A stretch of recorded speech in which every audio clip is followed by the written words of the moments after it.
这是一个同干多点的高压培植操作，可同时获得多个基本成型的盆景素材。做这种操作，首先是选树种，其次是选对高压的时机。选择生长快、适应性强的树种是同干多点高压成功的关键。像榆树、对节百纳、三角枫、罗汉松等都可以进行。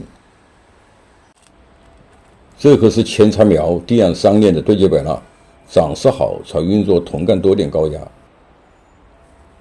多点高压的时机选择在春秋2个季节比较好，这2个季节的气温比较适宜，树的生发量不大。虽然秋季生根会比较慢一点，但不影响高压培植的成活率。同干多点高压除了上述2个要求外，其他的操作与单个高压是一样的。进行高压操作前要选好高压的位置，这一点很重要。高压的主要目的不仅是多一棵树，而且要多一盆基本成型的盆景素材。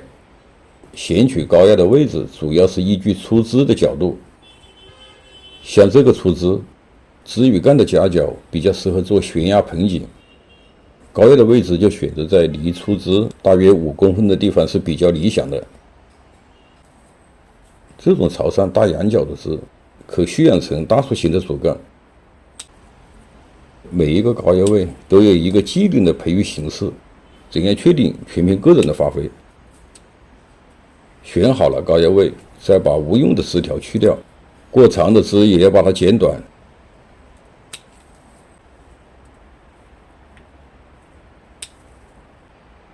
对过渡的部分，出枝的拐点也要进行修整。这样做的主要目的是减少它的消耗，加快干的基本成型。这是我自己做的几个营养杯。具体的操作是把杯口拿掉，把底部开一个洞，底部有点厚，烧一下。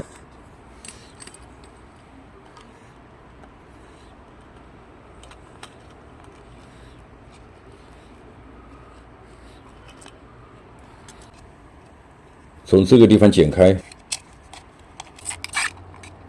这样就做好了，非常简单。进行防剥，上下防切2刀，距离大约2至3公分，竖拉1刀，把皮剥下来，防切口上下不能留有皮的连接，这是高压成功的关键。把杯套上去，灌上沙子土。还是老办法，杯口铺上青苔保湿，包好塑料膜，留一点缝让它进水。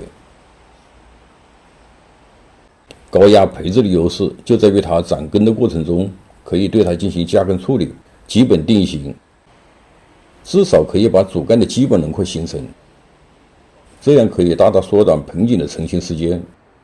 有兴趣的朋友不妨试试。谢谢您的收看，我们下期见。